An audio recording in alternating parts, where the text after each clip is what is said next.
You just cut up your credit cards. You consolidated everything into one clean monthly payment. Lower interest rate, one due date. You finally feel like you can breathe again.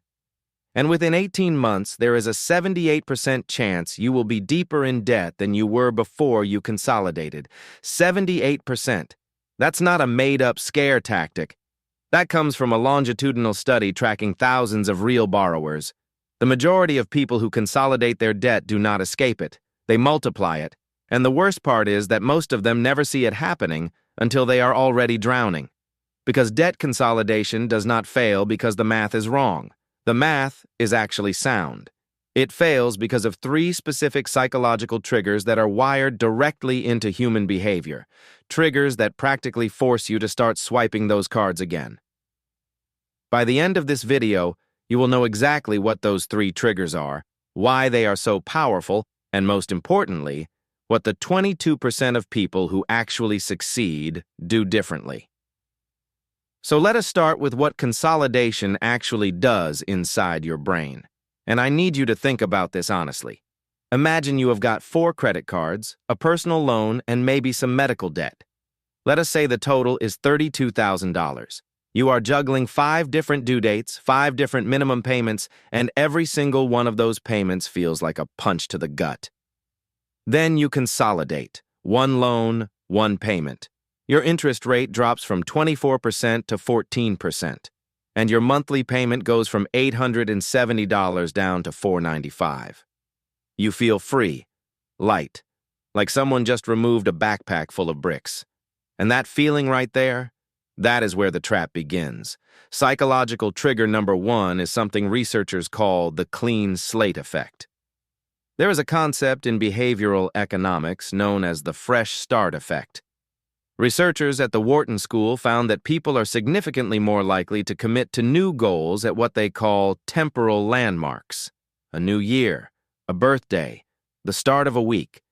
Debt consolidation creates an artificial temporal landmark.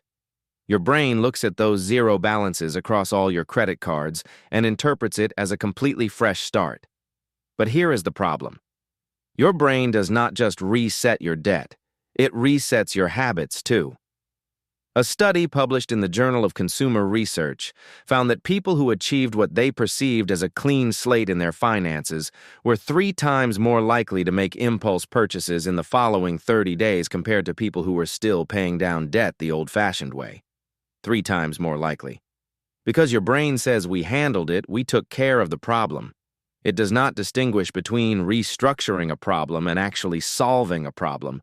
And the moment your brain registers problem solved, every single spending guardrail you had built up comes crashing down. Psychological trigger number 2 is what I call payment shock reversal. This one is incredibly sneaky. When you consolidate and your monthly payment drops from $870 to $495, you just unlock $375 a month in what feels like new income. Notice I said feels like. Because that money was never new income. It was always your money. You were just paying it toward debt. But your brain does not process it that way. Your brain looks at that extra $375 and says, oh good, we finally have some breathing room. And breathing room feels like permission. Researchers at MIT found that people who experienced a sudden decrease in their monthly financial obligations, even when their total debt had not actually changed at all, increased their discretionary spending by an average of 40% within the first 90 days. 40% more spending in 3 months. Not because those people were irresponsible, not because they did not care, but because their brains silently recalibrated what felt affordable. And here is the real danger. Most people do not even close their old credit cards after consolidating. They sit there in the wallet with 0 balances, ready, waiting. Which brings us to trigger number 3, and this is the one that really seals the deal. Psychological trigger number 3 is the abundance illusion. You just moved $32,000 of debt onto one consolidation loan, which means your 4 credit cards now all show a 0 balance. Do you know what a 0 balance credit card represents to a brain that has been living under financial stress for months or even years? It represents safety. It represents possibility. It represents a voice in your head saying, I could use this if something came up. And then one random Tuesday, you are at a store and you think, I will just put this one thing on the card. I will pay it off this month. I have got it under control now. Then your car needs tires. And you think, well, that is